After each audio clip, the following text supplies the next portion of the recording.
사업단에서 준비한 2024년 스타트업 창업 특강 첫 번째 시간 시작하도록 하겠습니다. 이 창업 특강 인트로, 그러니까 시작을 맡은 저를 잠깐 소개해 드릴게요. 저는 메이커스페이스 사업단에서 일하고 있고 프로젝트 리더라고 불리고 있는데요. 예전에는 총괄 간사라는 명칭으로 보통 명명했었습니다. 제 이름은 강민정입니다. 만나뵙게 돼서 반갑습니다. 네, 오늘 2024년 창업 특강이니까 창업 특강이 메인이지만 그래도 메이커스페이스를 잘 모르시는 분들이 계실 것 같아서 메이커스페이스에 대해서 간단하게만 소개를 드리고 그 다음에 오늘 강의해 주실 강사 선생님 소개해 드리도록 하겠습니다. 메이커스페이스 예전에 방문해 보신 분 있으신가요? 오늘 메이커스페이스에 다들 처음 오셨을까요? 아, 네, 처음 오셨. 일단 오늘 창업 특강을 맡아주실 김병훈 대표님, 앞에 계시는 대표님이신데요. 김병훈 대표님께서 지금 창업해서 운영하고 계신 회사 이름은 MOBA, 모바입니다. 모바, 게임 하시는 분들은 다 어떤 뜻인지 아시죠? 저는 잘은 모르지만 뭔가 멀티플레이어 온라인 배틀 아레나, 이게 모바라고 말씀 주시더라고요. 그런데 이 배틀 아레나를 비즈니스 아레나로 바꾼 그런 명칭이 되겠습니다. 그래서 회사의 모토가 Work Like a Game이라고 해요. 그러니까 게임처럼, 게임 공간에서 우리가 즐겁게 게임을 하는 것처럼 일터에서도 즐겁게 일할 수 있도록 그렇게 지원하는 소프트웨어를 개발을 하셔서 운영하고 계신 거예요. 근데 여기서 우리가 방점을 찍어서 강조해드리고 싶은 것은 무엇인가 하면 이 모바가 2023년 12월에 서비스를 론칭을 했고 네, 굉장히 신생 벤처예요. 그리고 회사 설립은 2023년도 11월에 하셨어요. 그런데 2023년도 12월에 서비스 론칭을 하면서 스파크랩이라는 A씨로부터 이제 1억 투자를 받으셨고, 그 다음에 2024년 4월이죠. 올해 4월에는 초기 창업 패키지에 선정이 되셨어요. 제가 이렇게 조금 더 상세하게 설명을 드리는 이유는 우리가 창업 특강을 하게 되면 보통은 이미 벤처로서 자리를 잡아서 3년, 5년, 7년 된 분들을 모시고 창업 특강을 하는 경우들이 있는데 이미 그분들이 강의를 하실 때 과거에 어땠더라라고 약간 되짚어가면서 말씀을 주시는 경우들이 많아요. 오늘 저희가 너무나 신생한 정말 핫하고 따끈따끈한 모바를 모시게 된 이유는 정말 창업을 하시고 싶으신데 아이디어는 있으신데 어떻게 시작해야 될지 잘 모르시는 분들께 뭔가 실질적이고 현실적이면서 눈에 보이는 가이드라인을 제공해 드리기 위해서 오늘 창업특강 이런 주제로 잡았다는 말씀을 제가 드리겠고요. 지금 그래서 오늘 강의는 이런 순서로 진행이 될 겁니다. 전반부에 40분 동안 일단 설명을 다 듣고 저희가 특강을 하고요. 특강 설명이 끝나고 나면 10분 동안 저희가 중간 휴식 시간을 드릴게요. 그러면은 이제 저희 문 맞은편에 저 옆에 맞은편 건물에 화장실을 쓰실 수 있으니까 그때 잠깐 사용하시면 되겠고, 그 다음이 중요합니다. 그러니까 인터미션이 끝난 다음 나머지 1시간 동안 특강이 있을 건데 그 특강은 정말 컨피덴셜한, 그러니까 대회비에 해당하는 내용들을 오픈해서 여기 창업 특강에 참여하신 분들께만 공유해드리는 시간을 가질 거예요. 그래서 제가 생각하기에는 어디서도 들을 수 없는 특강을 오늘 참석하신 분들은 좀 듣게 되지 않으실까 하는 기대감이 있습니다. 그러니까 중간 휴식 시간에 잠깐 휴식을 하시더라도 이탈하지 마시고 후반부에 정말 핵심이 있다라는 말씀을 꼭 강조해드리고 싶습니다. 그래서 제가 오늘 모바와 그 다음에 모바 CEO이신 김병훈 대표님에 대해서 설명을 여기까지 마치도록 하고, 한 가지만 주의사항을 말씀드리면 오늘 강의를 다 들으시고 난 다음에 만족도 조사를 잊지 말고 꼭 좀 부탁을 드리겠습니다. 그리고 저희가 기념품도 준비를 했으니까요. 잊지 마시고 기념품도 꼭 챙겨가십시오. 오늘 모쪼록 좋은 시간 되셨으면 좋겠습니다.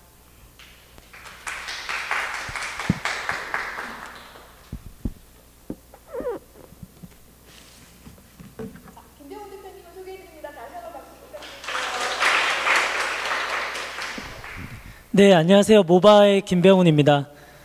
사실 언제까지 살아남을지 모르는 갓 신생 스타트업으로서 제가 강연 제안을 받았을 때 되게 고민을 많이 했었어요. 제가 이런 데 나와서 얘기를 하는 게 맞을지 좀 솔직히 너무 창업을 한 지 얼마 안 돼서 그런 고민들을 많이 했었는데 23년도 11월에 회사를 설립을 했지만 창업 준비는 22년부터 했었어요. 그래서 22년부터 어떤 과정을 거쳤고 그때부터 여러 선배 창업가들의 강연을 듣더라도 너무 이제 잘된 얘기만 하다 보니까 초반에 어떤 시행착오를 겪었는지에 대해서 이야기를 해주는 곳이 별로 없더라고요. 그래서 창업 101 같이 진짜 창업을 하고 싶은 분들이 아이디어를 어떻게 검증하고 현실 아이템으로 만들어 가시고 또 우리나라에 좋은 지원 사업들이나 도움을 많이 받을 수 있는 사업들이 많거든요. 그 중에 하나도 이 메이커 스페이스고 그런 것들을 어떻게 하면 A to Z로 준비를 하실지 그런 부분에 초점을 맞춰서 준비를 했습니다. 그래서 창업을 준비하시는 분들이 머릿속에만 있던 아이디어를 오늘 강연을 들으시고 하나라도 현실화, 검증하실 수 있는 기회로 삼으셨으면 하는 마음에서 준비를 해봤습니다. 저는 6개월 차 창업가고 사실 전공은 또 법학을 전공했어요. 그래서 대학교 때는 아예 전혀 다른 창업과 무관한 삶을 살았었고요. 용기가 없어서 창업을 하기까지 되게 많은 과정이 필요했어요. 조금씩 하나하나 돌다리를 두드려 보는 스타일이라서 저는 요즘에도 창업하신 분들 보면은 학생 창업가들도 되게 많이 만나거든요. 그리고 창업을 한 부류가 두 부류가 있으면 이제 하나의 부류는 진짜 눈이 돌아서 열정 있게 바로 즉흥적으로 하시는 분들이 있는 반면에 회사도 다니시고 여러 스텝을 밟아서 하시는 분들이 계시는데 저는 후자에 가까웠기 때문에 진짜 다양한 일을 하면서 조금씩 프로덕트 쪽으로 넘어가려고 했었어요. 시작은 마케팅으로 했지만 제품을 어떻게 만드는지를 회사에 다니면서 서비스를 실제로 출시하는 경험을 거쳐서 창업을 해보자라고 목표를 가져서 이 창업이라는 꿈은 계속 있었지만 거기에 다가가기 위해서 조금씩 여러 시도를 했었습니다. 그래서 제가 강연을 앞두고 링크드인에 그동안 정리했던 이력을 봤는데 이렇게 오른쪽은 제가 한 2014, 15년까지 법과 관련된 일만 하다가 군대를 굉장히 늦게 갔다 와서 군대를 갔다 온 다음부터 IT 쪽으로 완전히 전환해서 왼쪽은 보시면 점점 서비스를 만들어가는 직종으로 넘어간 거를 보실 수 있는데요. 이렇게 전혀 무관한 커리어를 가진 사람도 어떻게 창업을 했는지 알려드리고 싶었습니다. 그 전에 이제 저희 서비스가 어떤 건지를 먼저 들으시면 좋을 것 같아서 소개를 드리자면 투두 캘린더입니다. 그 투두 리스트랑 캘린더를 합쳐놓은 일정 관리 툴이라고 봐주시면 되고요. 창업을 하게 된 계기가 미국에도 그렇고 글로벌하게 프로젝트를 관리하는 툴, 협업 툴이 굉장히 많은데 진짜 어려워요. 그래서 사람들이 누구는 잘 쓰고 누구는 못 써서 툴들을 잘 쓰는 사람만 쓰게 되는 문제를 보고 우리가 어떻게 하면 쉬운 협업 툴을 만들 수 있을까라고 시작을 하게 됐습니다. 그래서 사람들이 어떤 걸 봤을 때 가장 쉽게 생각하는 대시보드가 뭐냐라고 했을 때 캘린더라고 생각을 했어요. 캘린더는 누구나 어릴 때부터 가장 친숙하게 보는 도구이기 때문에 우리가 캘린더 하나로만 프로젝트를 관리할 수 있으면 누구나 허들 없이 진입장벽 낮은 상태로 협업 툴을 쓸 수 있지 않을까라는 문제를 해결하고 싶어서 투두 캘린더를 만들게 되었습니다. 저희가 해결하고 하는 문제는 이렇게 일하는 분들의 업무 스케줄을 가진 PM분들이세요. PM분들로 대표되기는 하지만 여러 프로젝트를 동시에 진행하는 분들이 저희의 고객이고요. 오늘도 강연하기 전에 고객분을 만나고 왔는데 학생분이셨어요. 학생분인데도 뭐 취업도 준비하시고 학교 과제도 되게 잘하고 싶으시고 뭐 알바도 하시고 4, 5개를 여러 개를 하시다 보니까 동시에 쏟아지는 업무들을 어떻게 하면 빠짐없이 관리를 잘 할까라는 문제를 해결하고 싶었고 그래서 저희의 고객분들이 저를 만났을 때 도저히 정리가 안 된다라고 하면서 찾아오시고 있습니다. 그래서 특히나 회사들은 요새 뭐 메신저, 슬랙도 아마 학교에서도 쓰시는 분들 꽤 계셔서 슬랙이라든지 메일이라든지 뭐 개발자분들은 또 지라라는 툴도 쓰시고 회사에서 평균적으로 한 5개, 6개 툴을 쓰시는데 여러 곳에서 업무가 분산되어서 들어오다 보면 또 그 업무는 뭐였지 확인을 하는 데만도 하루에 3, 4시간씩을 쓰고 계시기 때문에 이런 분산된 환경에서 발생하는 업무를 캘린더에서 하나로 모아서 관리를 하는데 저희 거를 쓰시기 전에는 노션에서 관리를 하시거나 구글 캘린더로도 충분히 관리를 하셨는데 노션으로 하기에는 업무 자체가 실행이 안 되는 거예요. 왜냐하면 캘린더에 표시를 안 해놔서 노션에는 계속 리스트 형태로만 쌓여가는 거죠. 내가 어떤 걸 하겠다는 넣어두는데 실제로 처리하는 실행력을 떨어지고 근데 캘린더에다 다 넣어놓자니 캘린더 안에서는 기능이 적어서 이 두 가지의 페인 포인트를 해결하기 위해서 오시는 분들이 대다수입니다. 그래서 저희 서비스는 이렇게 캘린더가 메인 영역에 있고 그 왼쪽에 인박스라고 하는 투두 리스트를 합쳐둔 형태입니다.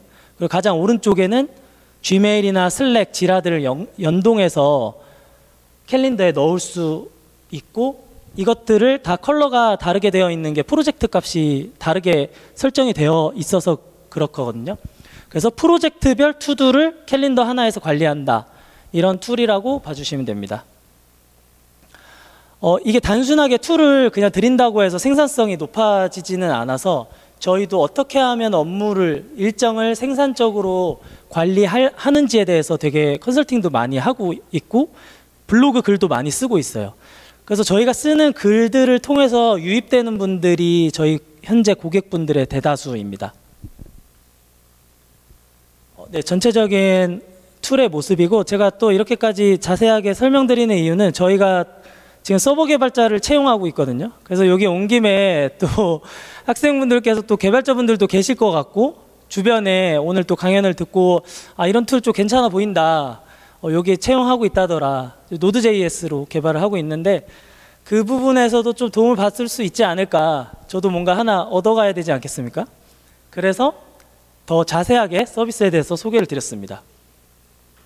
그럼 그 다음에 이제 본격적으로 강연을 시작하면서 어쩌다가 이 길로 들어서게 됐는지를 말씀드릴 텐데 저는 아까도 말씀드렸다시피 되게 돌아서 창업을 한 케이스라 창업을 하게 된 도전이 좀 근육과 같이 하루하루가 쌓여서 최종적으로 좀 창업을 하게 된 것 같아요.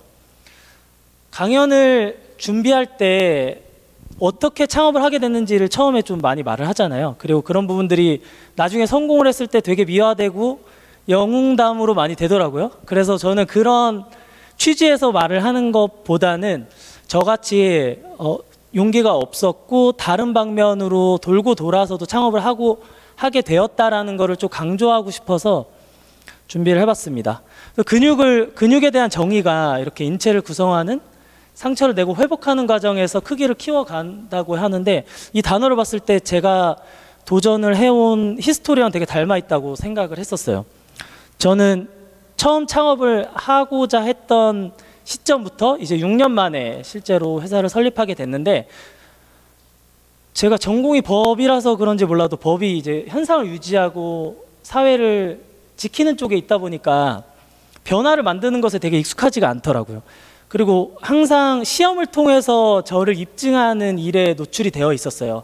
뭐 대학을 가건 뭐 사법시험을 준비하건 시험이라는 걸 통해서 나의 능력을 입증했었는데 실제 창업은 시험이 별도로 없잖아요. 계속 라이브 돼 있고 하나하나 진짜 0에서부터 1을 만들어 가야 되는데 그런 점과 거리가 먼 사람이라서 그랬는지 모르겠지만 사실을 계속 실패하면서 그때부터 처음으로 좀 고민을 하게 됐던 것 같아요. 내가 어떤 걸 잘하는 사람인지. 그러면서 아예 다른 분야로 틀고 싶어서 그때 처음 했던 게 새로운 나와 이제 대척점에 있는 분야가 어떤가를 봤을 때 IT 분야였고 스타트업이라고 하는 생태계가 굉장히 뜨고 있을 때였어요. 2017년 이 당시만 해도 돈이 마구마구 유입되고 이때는 뭐 비즈니스 모델 없이 플랫폼 하나만으로 MAU라고 하는 월간 활성 이용자 수를 모으는 것만으로도 투자를 받던 시기였어서 그런 씬에 가면서 사람들을 만나면서 IT 분야에 도전을 하려고 했었고요. 그 중에 하나가 이제 구글에서 주최하는 스타트업 공모전에 참여를 했던 건데 이때 운 좋게도 이제 법률을 가지고 해결하는 서비스를 아이템으로 발표를 했는데 우승을 해서 미국 본사에까지 갈 수 있었던 기회가 있었는데요. 그러니까 이렇게 하고 또 투자자분들도 2017년에 명함을 많이 주셨는데 근데도 이제 용기를 못 냈어요. 아, 내가 어떻게 창업을 감히 하냐. 그러니까 나는 단지 이제 취업을 위한 스펙으로 쓰겠다. 라고 해서 외국계 기업으로 입사를 했어요. 근데 그렇게 입사를 하고 나니까 후회가 너무 많이 되더라고요. 한 4년 정도 회사를 다니다 보니까 아, 이제 더 실행에 옮기지 않으면 창업을 할 수 없겠다라고 생각해서 스타트업으로 이직했어요. 근데 이때도 이제 바로 창업을 못했죠. 스타트업에 이직해서 남이 하는 회사에서 남의 서비스를 성장시키는 경험을 해보겠다라고 시작을 하게 됐는데 거기서 또 감사하게도 현재 저의 공동 창업자를 만나게 됐어요.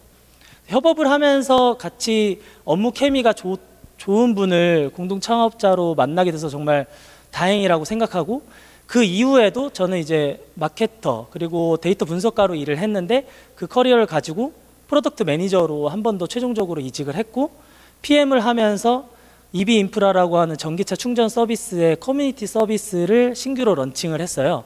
그래서 그 서비스를 런칭하고 현재 저희 회사에서 같이 일하고 있는 디자이너분과 개발자분을 같이 데리고 창업을 하게 됐습니다.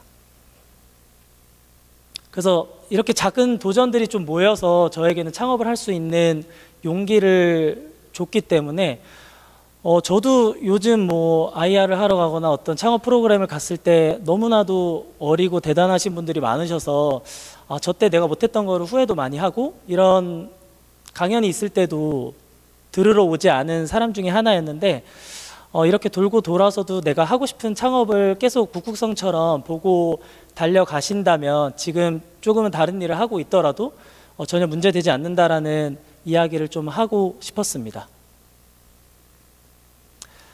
이 다음부터가 이제 창업을 어떻게 그러면은 진짜 할 수 있냐, 어떻게 정부 지원 프로그램을 통해서 혹은 민간에서 투자를 받아가면서 할 수 있는지에 대해서 말씀을 드리려고 하는데요. 그에 앞서서 사실 스타트업이 다 투자를 받아야 하는 건 아니기 때문에 그 부분을 먼저 좀 생각하시면 좋습니다. 투자를 받는 것 자체가 이제 다다음 주에 이제 패스트벤처스 투자자분께서 강연을 하시는데 남의 돈으로 사업을 한다는 것 자체가 거기에서부터 빚을 지고 시작하는 거기 때문에 처음에는 몰랐었어요. 이렇게 투자를 받아야지만 저는 스타트업이라고 생각을 했었거든요. 스타트업과 사업의 뭐 장사의 차이가 이런 게 아닐까라고 생각을 했는데 충분히 투자를 받지 않고서도 서비스 자체의 매출을 통해서 성장하는 서비스를 만드는 게 그게 가장 좋은 모델이기 때문에 무조건 투자를 받으라는 의도는 아니다라는 점을 좀 먼저 말씀드리고 싶고요. 제가 또 캘린더를 만드는 사람이라 그런지 매달 어떤 프로그램이 있는지 이렇게 월별로 좀 정리를 해봤습니다. 그리고 저도 아까 말씀드렸다시피 계속 시험을 준비해서 그런지 이달에 이걸 하고 그 다음 달에 이거 하고 이렇게 정해주는 일정이 있는 게 마음이 편하더라고요. 2022년부터 창업을 준비했을 때는 이런 정보들이 모아져 있는 데가 없어서 제가 몸소 겪으면서 이런 거는 내가 까먹기 전에 잊어먹기 전에 창업을 준비하려고 하는 분들에게 알려드리면 너무 좋겠다라고 해서 타임라인을 정리해 봤는데요. 지금 25년도 이제 6월이 다 되고 있어서 상반기에 하는 지원 프로그램들은 다 끝이 나서 내년도라는 점을 좀 염두에 두시면 좋고, 왜냐하면은 정부들에서 지원하는 사업들은 거의 다 1월부터 시작해서 상반기에 예산이 다 소진되기 때문에 상반기 지금 한 5, 6월이 약간 소강기예요. 소강기를 지나서 대신에 오히려 뭐 6월 하반기 쪽에는 이제 민간 기관 VC라고 하는 투자 기관에서 하는 프로그램들이 많이 있어서 만약에 올해 이제 하반기부터 내가 창업을 준비하겠다라고 하면 이 뒤쪽 타임라인에 맞춰서 준비를 하시면 되고, 아니면 내가 좀 학교 생활과 병행하면서 내년도부터 좀 기약을 하겠다라고 하면 앞쪽의 프로그램들을 기억을 해 놓으셨다가 지원을 해보면 좋으실 것 같습니다. 예, 그렇다고 하더라도 올해 지금 6월부터 내년도 1월까지 또 준비할 게 많기 때문에 그 사이에 할 건 되게 많아요. 그래서 그게 어떤 것들인지도 또 설명을 드리도록 하겠습니다. 일단은 1월 달에는 메이커스페이스도 그렇고 캠퍼스타운이라고 하는 각 학교에서 창업 지원 프로그램이 많이 열리는 시기인데요. 저희도 2023년에 저는 이제 성균관대학교로 지원을 해서 캠퍼스 타운에 입주를 했습니다. 여기에서 주는 베네핏이 뭐냐면 사무실을 일단 주고요. 1년 동안. 그럼 무상으로 거의 관리비만 내기 때문에 내가 일을 할 수 있는 공간을 얻을 수 있고, 그리고 여기서도 금액이 크지는 않지만 약 한 1,000만 원에서 1,500만 원 정도의 개발자를 채용하고 아이템을 검증할 수 있는 금액을 제공을 해줍니다. 메이커 스페이스도 제가 오면서 보니까 5월부터 한 앞으로 회사를 설립하는 데 있어 사업계획서 작성부터 뭐 세무, 노무 이런 쪽에 강연들이 계속 있더라고요. 근데 실제로 회사를 설립하면 막 아이템을 개발하고 기획하는 것보다 잡무가 더 많더라고요.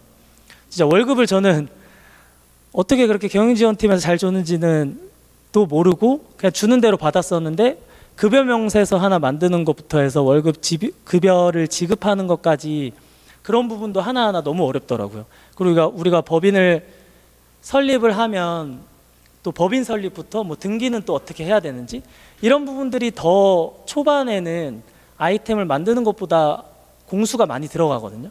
그래서 그런 부분들이 실질적으로 도움을 많이 주기 때문에 그런 과정들이 있는 이런 캠퍼스타운 사업이나 메이커스페이스의 강연들을 참고하시면 너무 좋을 것 같습니다. 그 다음에 이제 실질적으로 돈을 많이 주는 프로그램이 이제 많이 아실지 모르겠지만 이제 예창패, 예비창업 패키지나, 그 다음에 이제 예비창업 패키지보다는 조금 규모는 작은데 이제 신사업 창업사관학교라는 중기부 주관 프로그램인데요. 예비창업 패키지가 올해 조금 규모가 줄어서 평균 지원 금액이 한 3천만 원 정도? 2천에서 3천 정도로 줄었다고 하더라고요. 원래는 한 4, 5천 정도였는데 규모가 많이 줄었고, 신사업 창업사관학교가 한 1,500만 원 정도 주는 사업입니다. 그래서 이게 한 3월부터 공고가 열려요. 그래서 그 전까지의 어떤 준비된 것들이 있으면 이때 바로 제출을 하고, 여기서 한 3천만 원 정도의 돈을 받아서 어느 정도 검증을 할 수 있는 자금을 확보를 할 수가 있습니다.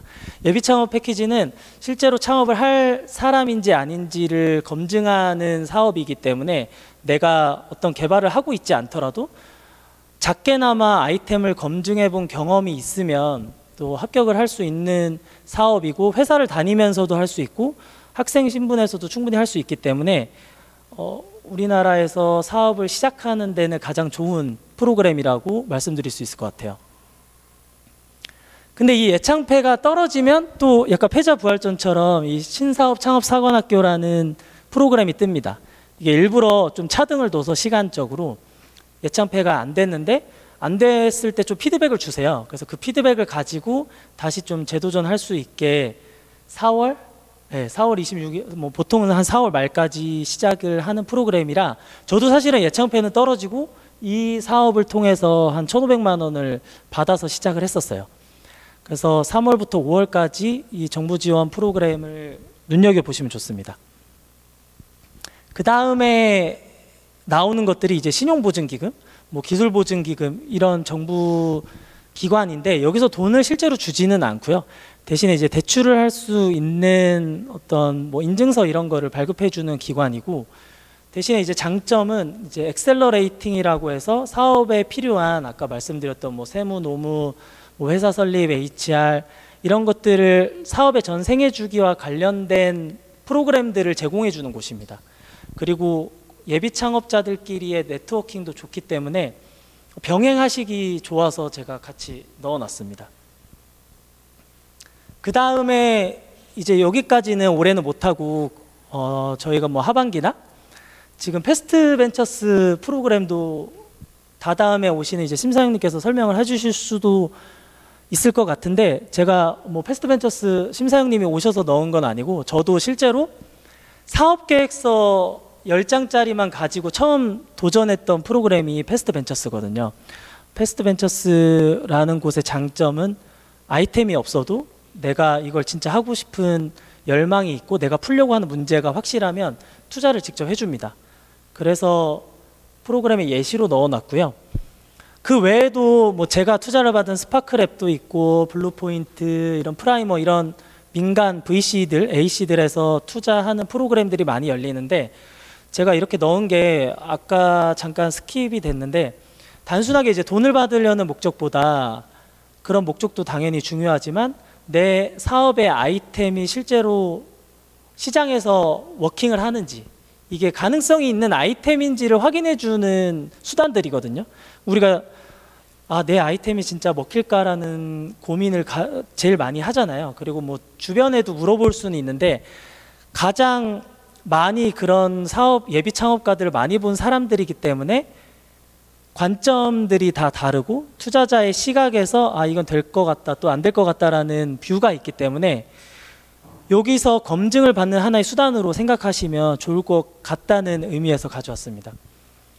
그래서 내가 가진 사업의 로직이 탄탄하게 되어 있는지, 아니면 어디서 빠진 부분이 있는지를 약간 테스트할 수 있는 용도로 보시면 되고, 그렇다고 해서 이 프로그램에 떨어진다는 게 서비스가 망한다라는 등식은 성립되지 않기 때문에, 여기서 무조건 떨어졌다고 하더라도 진짜 내가 가진 서비스를 어떻게 하면 사람들이 실제로 돈을 내게 할까라는, 좀 투자자가 보는 의견을 받아들인다는 의미로 사용을 하시면 좋을 것 같습니다. 근데 이런 민간 프로그램들은, 그리고 지금 투자 상황이 많이 안 좋다는 게 막 뉴스에도 많이 나오잖아요. 그게 재작년부터 투자 시인이 돈이 많이 안 들고 투자 시점을 조금씩 늦추고 있어요. 왜냐하면은 예비 창업가보다는 기왕이면 시장에 출시를 하고 매출이 있는 팀을 선호하기 때문에, 예비 창업가일 때 원래는 사업계획서만 가지고도 투자를 받는 팀들이 2020년까지는 되게 많았거든요. 근데 이제 투자자 입장에서도 조금씩 미루는 거예요. 우리가 괜찮은 것 같은데 조금만 더 있어 보자. 그 사이에 출시를 빨리 하라는 거죠.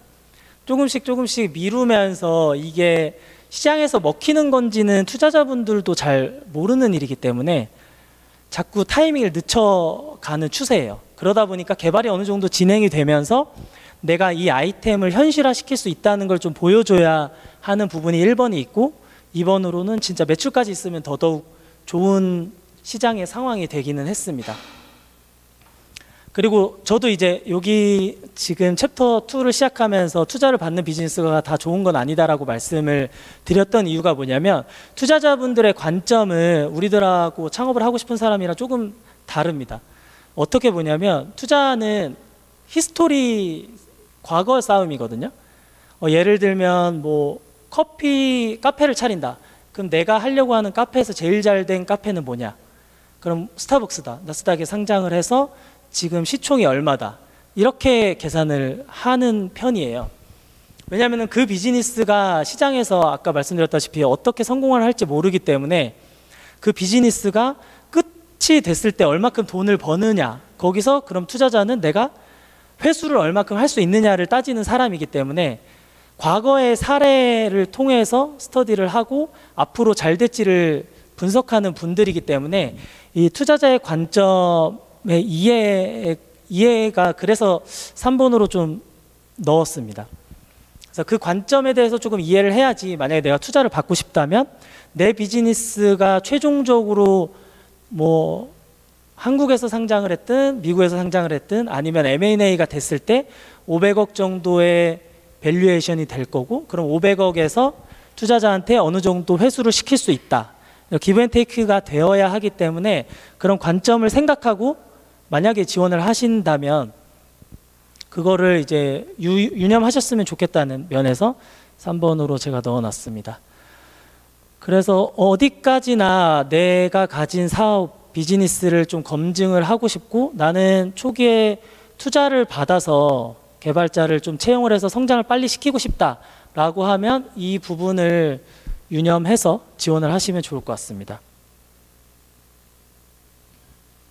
그럼 이제 프로그램들이 어떤 거가 있는지는 다 이제 어느 정도 되게 제가 겉핥기로 말씀을 드렸지만, 그 다음에 이제 어떤 걸 해야 될까에 대해서 이야기를 해보려고 하는데요. 모든 프로그램의 공통 요소가 사업 계획서예요. 이것도 왜 이 사람들이 이걸 요구할까? 되게 내가 하려는 건 빨리 개발을 해서 사람들한테 서비스를 출시하고 싶은데 이걸 왜 요구할까라고 생각을 할 수도 있는데, 아까 말씀드린 대로 비즈니스 로직을 점검하고 어떤 게 빠진 게 있는지를 검증하는 가장 좋은 수단입니다. 우리가 회사를 취업하려고 하거나 뭐 대학교에 들어오려고 해도 나를 소개하잖아요. 내가 가진 서비스를 소개한다는 게 진짜 어려운 일이라서 이거를 한번 쭉 써보시는 게, 만약에 지원을 안 하더라도 내가 당장 내가 가지고 있는 머릿속의 아이디어를 검증하시는 데는 굉장히 좋은 또 다른 수단입니다. 그래서 제가 가져온 사업계획서 템플릿인데요.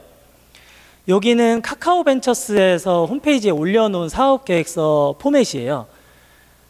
카카오벤처스 거 가져온 이유가 여기는 한 10장 정도밖에 요구를 안 하고, 근데 그 안에 핵심이 다 담겨져 있어서 가장 베이직한 사업계획서의 템플릿이라서 준비를 해왔습니다.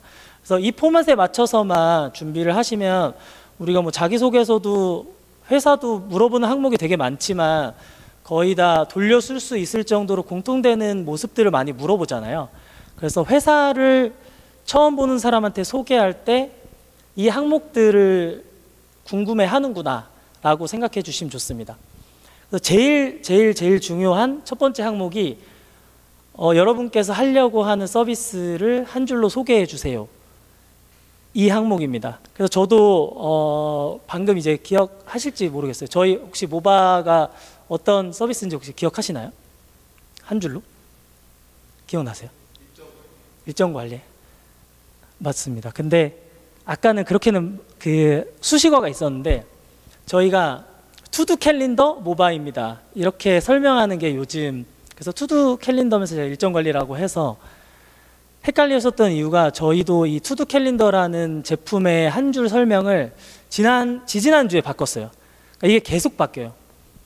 사용자를 만나면서 고객들은 우리 서비스를 어떻게 받아들이고 있는지가 다르잖아요. 그러니까 내가 알고 있는 나와 내 친구가 알고 있는 나는 또 되게 다를 수가 있잖아요. 그래서 이 어떻게 하면은 쉽게 설명할까를 계속 바꾸고 있어요. 그래서 이게 정말 힘들고, 이것만 하더라도 내가 가진 아이템의 정체성을 설명할 수 있다라고 말씀을 드릴 수 있는데, 이 예시도 카카오벤처스에서 이 포맷에 같이 달아놓은 예시예요. 예시로 든 서비스가 당근마켓이죠. 당근마켓은 신뢰할 수 있는 지역 주민들과 중고 물품을 직거래로 사고 파는 중고거래 장터를 시작으로 지역 커뮤니티를 담는 플랫폼으로 발전하는 것을 지향합니다. 이게 써놓은 거를 보면 되게 쉬운데, 이것만 보고도 우리가 당근이 어떤 서비스인지 이미 다 알고 계시지만 한 번에 이해를 할 수 있고, 앞으로는 얘네가 커뮤니티 쪽으로 더 가려고 하는구나까지 알 수 있습니다. 그래서 이 내가 진짜 머릿속에 있는 아이템을 써보시는 거를 추천드리고, 이게 한 번에 절대 되지 않습니다. 그리고 이걸 한번 써보면 또 친구나 주변에 한번 이렇게 설명을 해보세요. 이해를 거의 다 못하거든요. 내가 가진 서비스는 정말 위대한 서비스이기 때문에 다른 분들이 이해를 잘 못합니다. 근데 그만큼 가장 쉬운 언어로 누구나 다 이해할 수 있도록 만드셔야 되는 가장 중요한 장표입니다. 그러면은 그 다음으로 물어보는 게, 누구의 문제를 해결하냐, 너의 잠재 고객은 누구냐인데요. 여기서 예시로 든 서비스는 이제 심리 상담 플랫폼이에요. 이 트러스트라는 서비스는 심리 상담 서비스에 대한 수요는 늘고 있는데, 심리 상담을 받는 게 비싸다. 그리고 실제로 오프라인으로 가기 어렵다. 그러니까 우리는 온라인으로 제공하겠다. 일단 문제가 되게 명확하죠. 예비 창업 단계에서 가장 많이 보는 게 누구의 어떤 문제를 어떻게 해결하느냐 이라서, 이 문제 정의만 뾰족하게 하더라도 거의 50점 이상, 절반 이상을 먹고 들어간다고 보실 수 있습니다. 예비 창업 단계에서는 문제 정의를 뾰족하게 해서 이거를 실제로 이 문제를 겪고 있는 사람이 얼마나 있는지를 보기 때문에 내가 풀고자 하는 문제가 뭔지가 2번입니다.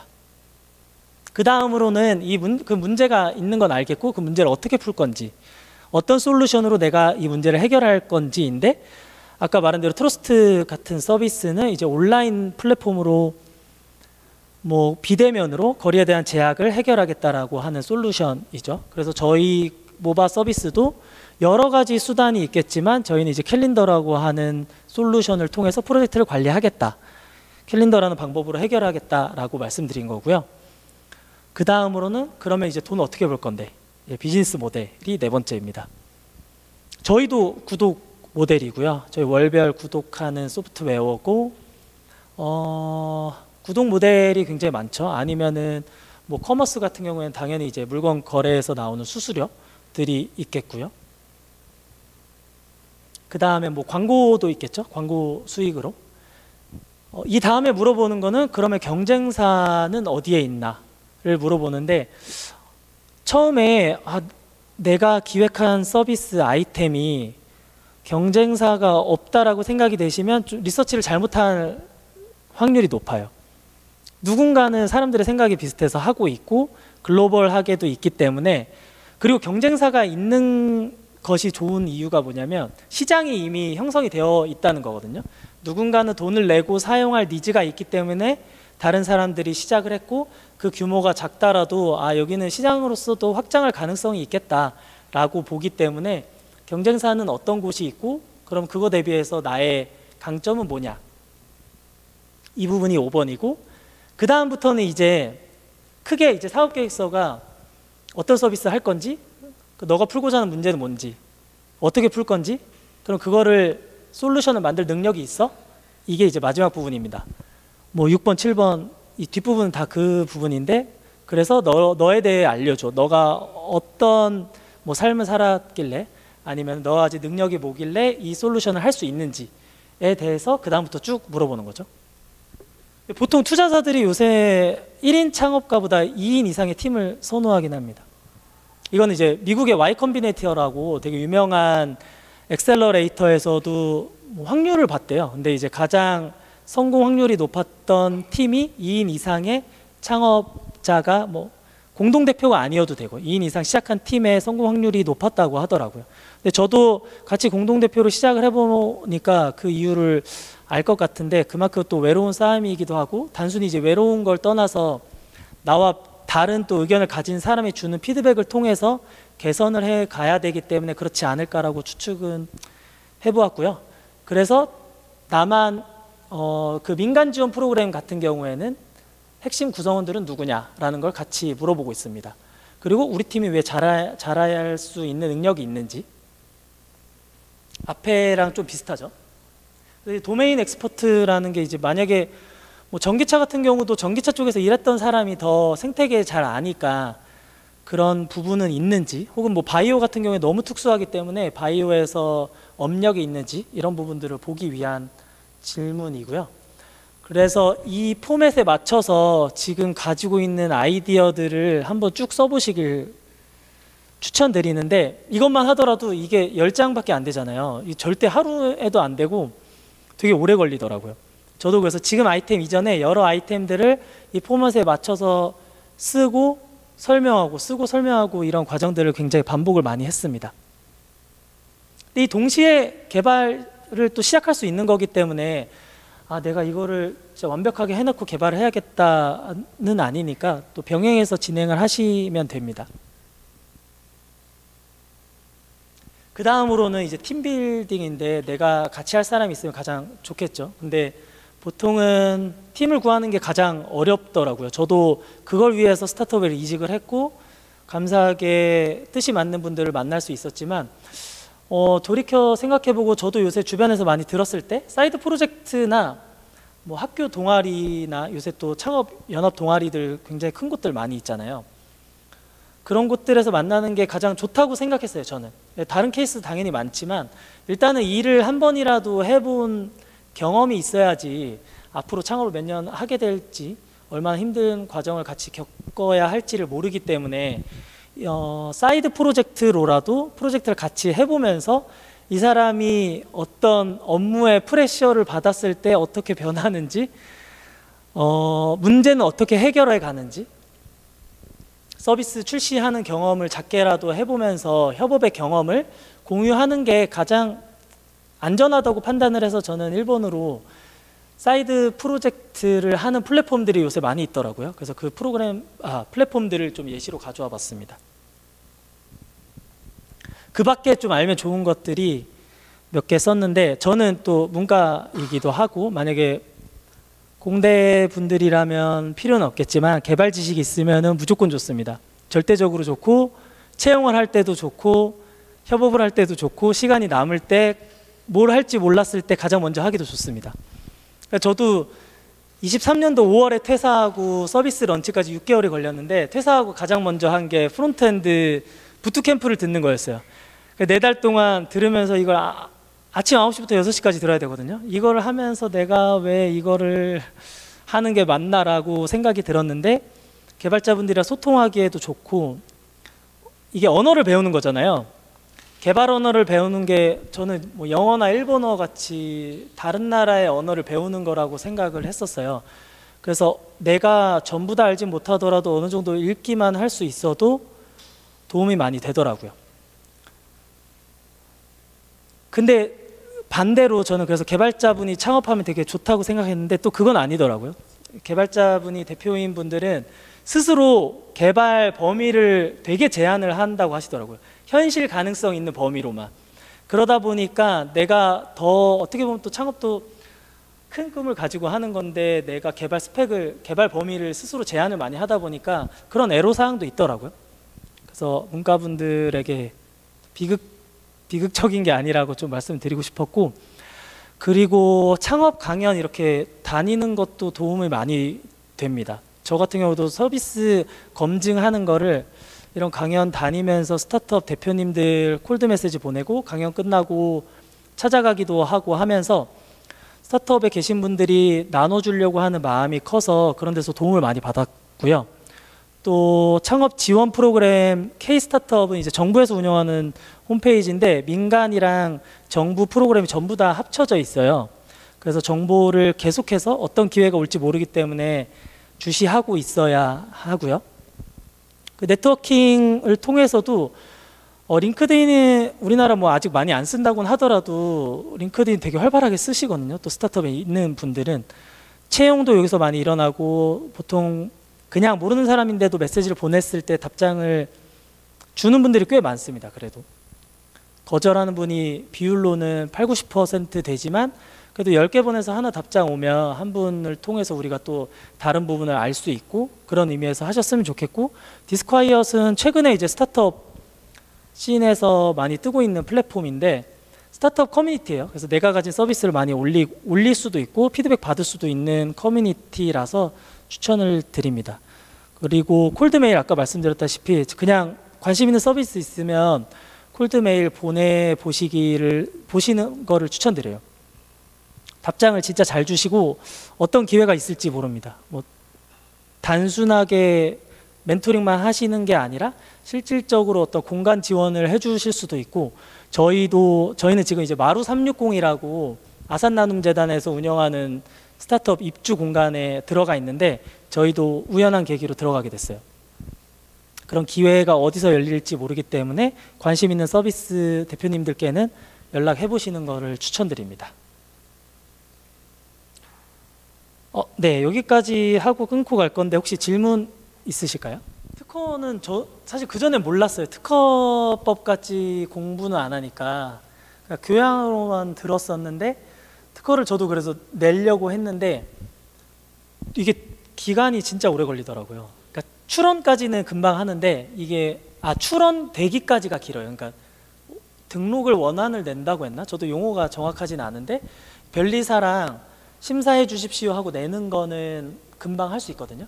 근데 이게 실제 출원까지 거의 1년 넘게 1년 반 걸리다 보니까 그 기간 동안은 보호는 되지만 그래서 아직 안 냈어요. 그리고 두 번째 안 낸 이유가 뭐냐면 서비스가 어떻게 바뀔지 몰라서 또 어떻게 달라질지 몰라서 안 낸 것도 있어요. 저희가 팁스라는 정부 지원 프로그램 하는데 특허가 조금 가산점이 있어서 그 부분은 내려고는 하고 있어요. 네. 근데 그 실질적으로 저도 처음에 시작할 때는 이거 누가 바로 따라하면 어떡하지? 라는 걱정을 되게 많이 했는데 저희도 글로벌 서비스도 많이 벤치마킹 하면서 했고 그걸 보호하려고 또 프라이빗 런칭 한 것도 있거든요. 그리고 이걸 또 공개 안 하려고 오늘도 유튜브로도 촬영 안 한 것도 있고 그런 점으로 보호는 하고 있어요. 근데 이제 뭐 완벽하진 않겠지만 그 정도로 대단한 서비스가 아직 아니어서 다행히 변할 가능성도 많고, 그래서 뭐 솔직히 말씀드리면은 신경 못 쓰는 게 한 30%? 한 70%는 또 변할 가능성이 많아서 이긴 합니다. 네. 네, 그걸 계속 컨택을 했고 저희가 개발하는 거를 뭐 뉴스레터로도 좀 보내드렸어요. 오늘은 이것까지는 개발해서 이거는 되고, 그리고 데모도 더 구체적으로 보내드리고, 이런 식으로 사실 스킨십은 계속했고요. 그리고 그게 좀 악의적이었기보다는 실제로 10월에 런칭을 할 수 있을 줄 알았기 때문에 그런 부분에 있어서도 왜 런칭이 밀리는지에 대해서도 좀 솔직하게 커뮤니케이션을 했고요.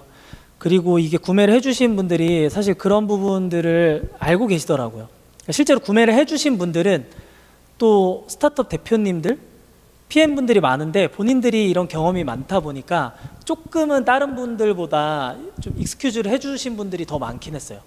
그래서 그런 부분에서 좀 감사드리고, 대신에 런칭을 하고 나서도 그 사용 기간을 되게 많이 드렸어요. 그러니까 지금 뭐 1년 6개월인데 그게 아니라 진짜 2년 넘게 그냥 아예 거의 연구처럼 쓸 수 있는 정도. 그리고 저희가 이제 파일도 올리게 되면 스토리지 때문에, 서버 비용 때문에 이런 용량도 제한이 있을 텐데 그런 거 없이 진짜 탑 티어로 하게, 그런 베네핏을 계속 드리려고 했었어요. 네, 저희는 무조건 1번이긴 했어요. 네, 이 아이템에 관심 있는 사람. 그래서 디자이너분도 원래 이런 생산성 툴을 되게 좋아하시는 분이었고, 그래서 지금도 채용을 할 때 이 서비스를 좋아하는 분이 실력이 출중한 개발자보다 우선순위가 높긴 높아요. 왜냐하면은 이게 생산성 툴이 되게 오래 걸리거든요. 그리고 실제로 돈을 더 많이 벌기까지 사스가 되게 호흡이 길어요. 빨리 막 돈을 많이 벌 수 있는 서비스는 아니다 보니까, 수익화하는 데 있어서. 왜냐하면 기능을 모두 갖추기까지도 오래 걸리고, 그래서 미국에 있는 사스들이 잘 되는 이유가 초기에 투자를 많이 받고 2년 동안 개발만 하거든요. 그 다음에 출시를 하는데, 한국은 그런 문화도 없을 뿐더러 투자자들의 입김이 크니까 못하기 때문에 그 진정성 툴을 좋아하는 거를 더 많이 봐요. 최근에도 그 얘기를 했는데, 채용 공고를 하면서 우리는 무조건 툴에 관심 있는 사람이 우선순위가 높아서, 저희 실제로 뭐 지금 면접 보는 분도 고객으로 들어온 분이 몇 분 계세요. 그러니까 써보고 싶어서 왔다가 채용 혹시 하시나요? 이렇게 물어보고. 그게 아니면 말씀하신 대로 동기부여가 너무 떨어져서 금방 나가시게 되고. 네, 장시간 함께 해주셔서 정말 감사합니다. 오늘 너무 좋은 강의 해주시고 아낌없이 우리를 위해서 공유해주신 모바일 김병훈 대표님께 다시 한번 박수 부탁드리겠습니다. 감사합니다.